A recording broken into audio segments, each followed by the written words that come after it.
swear one of the hardest parts about making these videos is not having a filter. I'm sure that there's some way that you can do it, but this is just me in the real.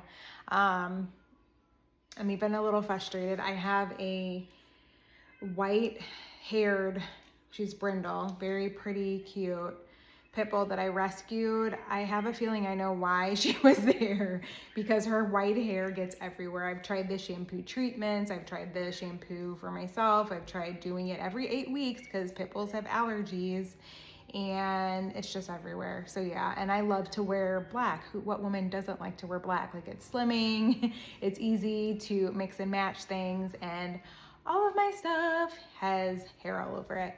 Anyway, so that's my little rant and my frustration right now dealing with her, because she's also barking at everything outside the door, so I can't let the natural light in. Frustrations for filming these videos. And I mean, you get the unedited take one version of me. Actually, I've pressed record like 3 times and started over, and I hope I don't have to do it again. We're gonna try to get through this. I tried yesterday and my little one came down and was all up in the video and it just did not work. So here we go. This is the life of a single mommy who, yeah, has a lot going on. So if you are, my channel started and is the basis of it is fitness, health, and wellness, right? I do also talk about a lot of things in my life, random things that I just feel like talking about. And I'm so thankful that you have decided to be here with me and that you're here listening on the other side of the screen. Please comment, subscribe, like videos so that I know that my message is being received. And share also. So trying to grow this channel, right? That's the whole point of being here, is to share my experiences, my life, so that you know that you're not alone, and then also in your fitness journey. And then also if you need ideas or have, you know, a plateau or somewhere where you're stuck or you're interested in something, this is how we learn and grow as people and connect. So this is how it's gotten me thus far in my journey. A lot of the algorithm is fitness based for me, and I hear things, I learn things, and I try them out for myself and then see where I land. And if it sticks and I love it, that's what I want to share with you all.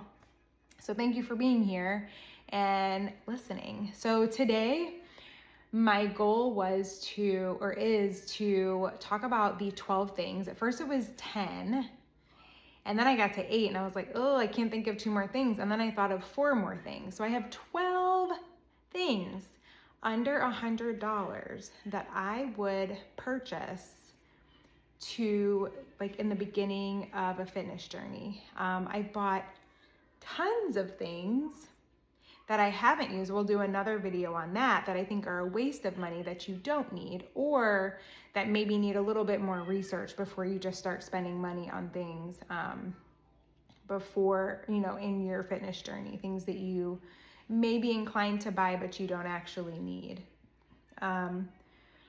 I will start with one thing, is that, and I guess this is kind of going into what the next video would be about, things that you don't need. So I'm a fitness instructor, so I have access to a gym. It used to be 2, I only teach at 1 now. So access to another gym that has like cardio equipment, a Smith machine, barbells, heavier weights, things of that nature that I can utilize, and some machinery as well. And then I decided to get a membership at a big box gym, and that basically is just like the huge gym, like your Planet Fitness, Club Fitness. This one's called The Edge, and there's a few locations in St. Louis. I have access to all of them. The number one reason why I got it was for childcare. My daughter loved going there in the beginning. Now she's like over it. So I'm like, it's like pulling teeth. Like, don't you want to go to the gym? I'll do this if we go to the gym. And that was not the point of getting the membership, to pay the monthly fee so that I can bribe her into going there. To be honest, like, I'll to be like, you want Chick-fil-A? Which I know is like on the way there. So we can get Chick-fil-A if we can go to the gym. That's not what I want to do. So haven't been there in a few months, but it doesn't mean I have not been working out. Even before getting the big box membership, most of my workouts were at home. Like 95% of them were at home, and the other ones were at these gyms, right? The boutique gyms that I teach at. So it doesn't hurt my fitness at all to not be going there. What it did though, one, they have a few things that, the small box gyms don't offer. They have cardio classes, so I love the spin class. I only do it once a week on Thursdays. Haven't been able to make that either for scheduling reasons, so I've started running this week actually. But I may start incorporating that again once school starts. So the other thing that I love that they have at the big box gym is a sauna. So, and obviously I don't have that at home or at the boutique gyms. So I love the sauna that they offer or that they have, and that I can just take my daughter with me and she's having fun with other kids when she wants to go, is the caveat there. So maybe in the winter, she'll change her mind and want to go back. So back to the point, we're 6 minutes in. Thank you if you're still holding on and excited to dive into these 12 items. I'm gonna run through them. So the first thing that I would purchase, and actually it was one of my first purchases, are dumbbells, free weights. One, they are, they're so versatile. You can do so much with them. My first one, so I have one with me. I believe it was, I don't think it was a 15. I think I got a set of 20s was my first set. They're pretty. These are Peloton weights. I got one set at Marshall's. I want to say it was I think it was $40 for a set of 20, which is actually a really good deal. And then from there, I just fell in love with the way that they looked and the way that they stack on top of each other. So I looked on Facebook Marketplace and got the rest of them. They do range, I believe, anywhere from 5 pounds to 30 pounds, and then that's where they max out. I've had to get other, like the, 1, 2, 3, 4, 5, 6, hex weights, from Amazon because I needed 35s, and then I jumped from 35 to 50 for leg work. So, but dumbbells are something, and then you can just gradually get them as your workouts, as you get stronger and you progress. The other thing I would mention about the weights is look on Facebook Marketplace. People are always like changing out their workout regimen, moving. It's not the most effective thing to move with. They're heavy ass weights. So people often leave them. People often start something and then give up. And then, you can just find them on there. Also with Peloton weights, a lot of them come with the bike as a set. People use the bike and then they don't want the weight, so they sell them. So they're a good find. Look for the Peloton dumbbell weights. The second one are mini bands. We all know these. These were from Target and they're super cute. I had 4 of them. This is the only one that's left. Actually, I gave 2 of them to my cousin in hopes to help her on her fitness journey. But they came in the earth tone colors, and they had 4 different sizes. Just love these. I can throw it in a suitcase, and then there are exercises that I can just use this for. The other one are resistance bands. That's these, and usually they come with different weight bearing, or different size bands, so they elicit resistance of certain weights. And then they come with different handles as well.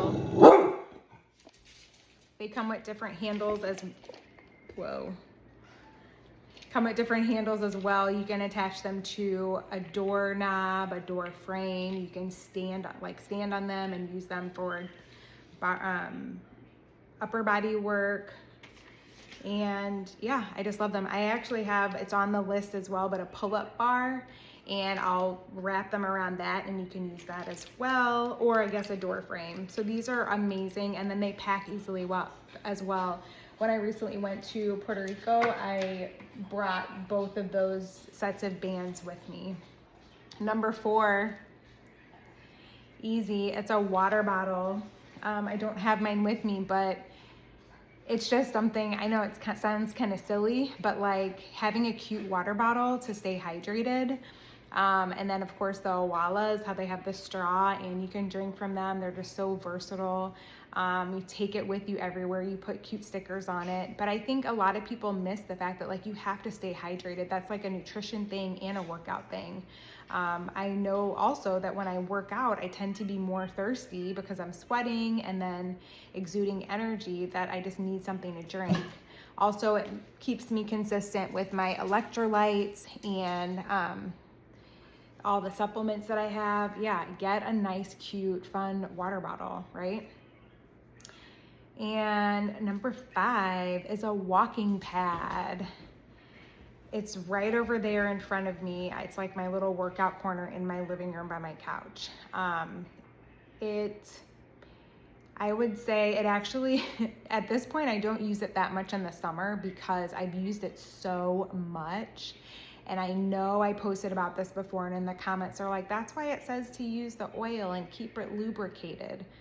I have, and there's not even that much oil left. It is so loud. And maybe it's because I got a less expensive one. I don't know. But I mean, I've worn it out. So, but it still works and I love it. Helps me get my steps in. It doesn't go too crazy fast. My daughter uses it sometimes. I'm like, yes, please go get on the walking pad and burn some energy.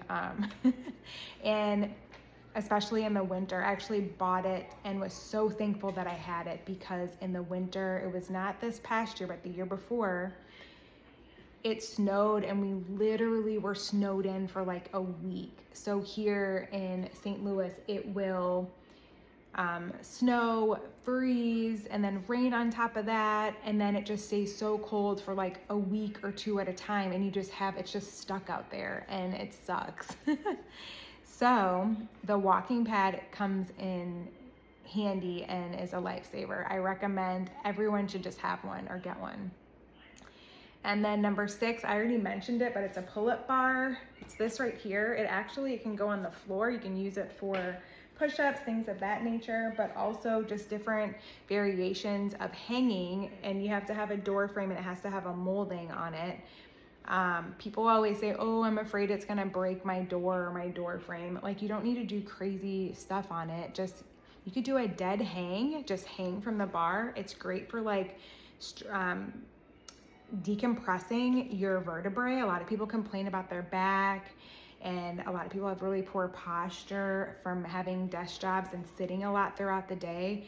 That helps with your posture. I know one of the things in my journey when I did one of like scans for my muscle mass and all of that, to see just where I'm at and all of my measurements, one of the biggest improvements I noticed was like I grew like an inch taller, which was wild. Like, you literally saw from one scan to the next, it was like here, and another one was like here. I was like, what the heck? It was because of my posture, and I'm pretty sure the pull-up bar is, helped with that. Also doing ab work on it, of course, getting stronger to do a pull-up. Most women cannot do one pull-up. Like, it's high, like it's like in the 90 percentile that women cannot do a single pull-up. I have gone from barely being able to hang on it to I can probably pump out 1.5 to 2 pull-ups, which I will take it. If most women cannot do 1.5, yes. So number 7, barefoot shoes. These are my favorite. I really need to I'm gonna try to wash them because I took them to Puerto Rico with me. They said in El Yunque, the rainforest, you don't want to wear flip-flops or like nothing on your feet. You have to have some, because it can be slippery, and it definitely was, especially like on the rocks in the water and where the algae is. But these are them. They are Xero brand. It's Xero. Love them, love them. They also are very flexible. So packing, I can either roll them or they just flatten out really. I also wore these in a mud run with my sister a couple of years ago. They were covered in mud and I just threw them in the washing machine. But I'm hoping I can like soak them because they don't even look that bad. for a shoe. But barefoot shoes, basically there's like no drop. That's what they call it. You know, you have a heel on like on clouds and stuff, and all the foam and all of that. Those are actually like not good for you. Your feet are meant to be like on the ground. Like they say grounding, you put your feet in the grass.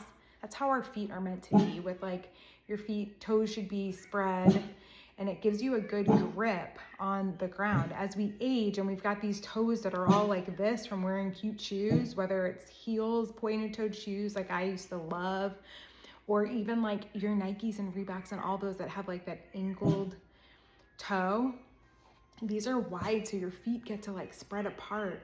But as far as lifting weights, yeah, it helps you be grounded and helps give you a good base when you're working out. It's very important, and I'm so like thankful that I converted all of my shoes to barefoot shoes. And you can find them on Amazon, but you can also just go to the company website and order them to support the businesses. But there's a few different brands. There's Zero.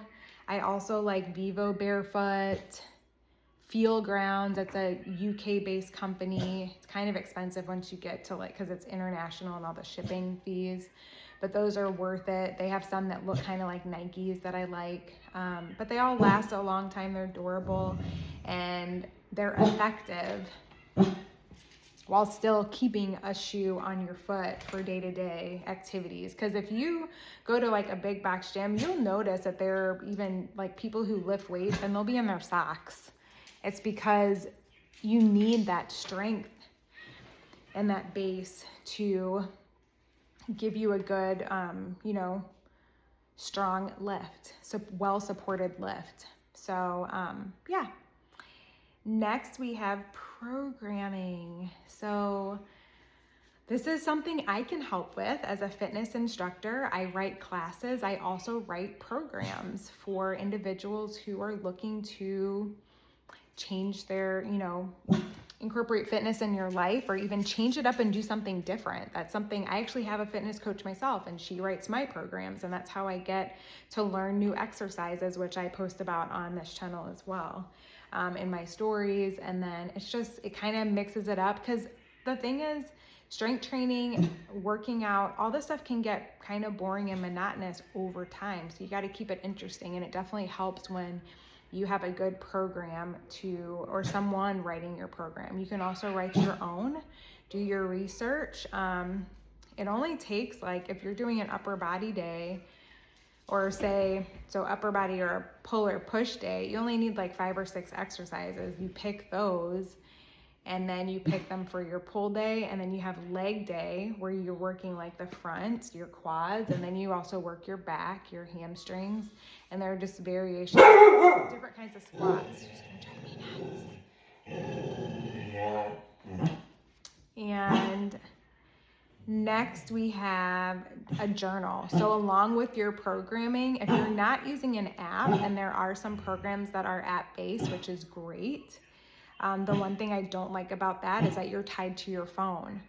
But if you have a journal, which is something that I actually offer, and I created one, it's the Flourish Wellness Habit Tracker. And not in this one. This one's just a habit tracker. But I do have one that I'll have to upload on my page as well. But it has exercise pages in it, and it's what I use for my in-person fitness classes, where you can write down your exercises, the reps for each set, and then that way the next time you go to work out, you know whether you should increase your reps or increase your weight, right? Because if you're out of that, I would say 8 to 10 rep range, or if you're in, like, you can go more than an 8 to 10 rep range on exercises, and you can probably go up in weight and then cycle back through. And that's how you do progressive overload, right? You're just adding a little bit more resistance each time, whether it's through adding reps or adding weight. And a journal is a great way to do that. Or it could be a notebook. It literally could be a piece of paper or a notebook, but it's about keeping up with it and tracking it, right?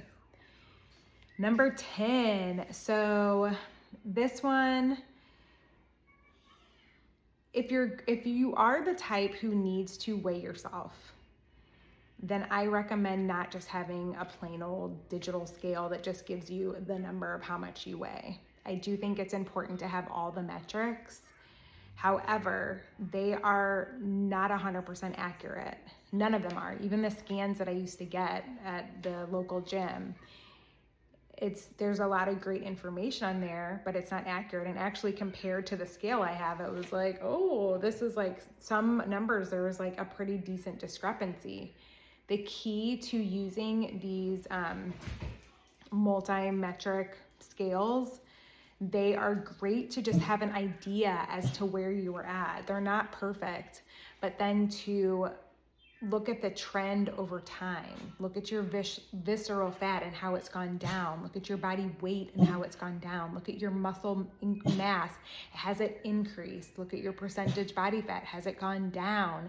Or has it gone up and you need to readjust? Those are the types of things to pay attention to, not exactly the number and like, oh my God, my visceral fat went up 5 metrics today. Like, it's the end of the world. And then also seeing all those other metrics makes the actual weight on the scale, like it doesn't weigh as heavily on you, because you might have a win with your visceral fat, but your weight went up because your muscle mass went up. Like, you know what I mean? It's not all, you're looking at an overall big number for so many different categories of, or metrics of health, right? So there's also a lot, I've seen posts recently of the Hume body scale where you can spend like $200, $300, $400 on a freaking scale. Like, if you're following the trends, that scale in itself is not accurate either. If you want the most accurate resource, it's probably a DEXA scan, even that, whatever it is, that, or I think the one where they actually submerge you in water, that can cost a few $100s for that. That's probably your most accurate, but even that, like, they're submerging you in water and you're figuring out measurements and whatnot. Like, it doesn't really matter that much. Like, nothing, we can't be perfect and measurements aren't going to be perfect, but it's just trying to do the best you can and stay healthy and seeing the trend of getting better, right? Every day.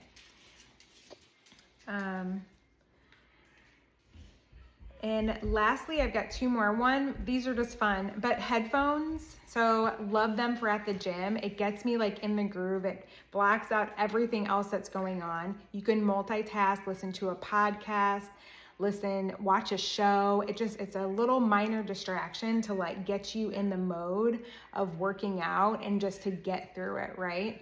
And sometimes even like on a walk or a run for cardio, like I know that at the end of a podcast that I'm done and I finished it, and that was a 30-minute or 20-minute podcast that I got through instead of watching the time.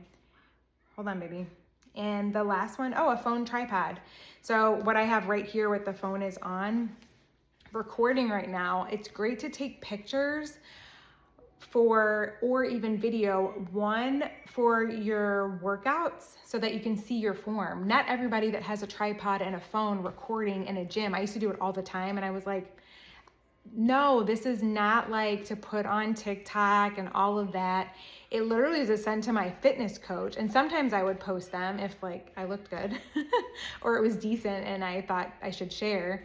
But like a lot of times it was a send to my fitness coach so that that's why you have online fitness coaches, because they can look at your form and then give you critiques based off of the videos that you're taking. And then also for you to look at it, you might think that you're doing like badass in a squat and doing amazing and getting low. And then you look at it and it looks like you're barely like, you got some work to do. So maybe you increase or decrease your weight so that you can have more range of motion, right?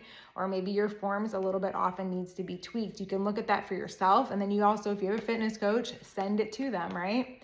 The other reason is for check-in photos. You should be taking photos weekly. If you're on a journey and you're really committed, take photos weekly, and then you have your tripod, you put tape on the floor so you're in the exact same spot every time, and maybe even mark it on the tripod so you know exactly, like, you know, so you keep it the same every time. Take those weekly, but a tripod's helpful for that. Believe me, I have tried, like, before I got my tripod, I had a stool with books on it, and I had to take a picture of that so I knew exactly how it was set up every time. And then I had a dumbbell, and so I needed to have this right size dumbbell every time to take a picture in the same way. Just get a tripod. It makes it so much easier. And as you can see, my life's getting crazy. The window of me time and self time is closing in, so I'm gonna wrap it up. This is a long video, probably my longest. If you stuck with me through the end, thank you so much. If you have questions, comments, anything, if you agree, disagree, if you have things that you would add to the list or change, again, these were 12 items that I would get if I was to start my fitness journey today that are under $100. So let me know what you think, and I'll see you later. Bye.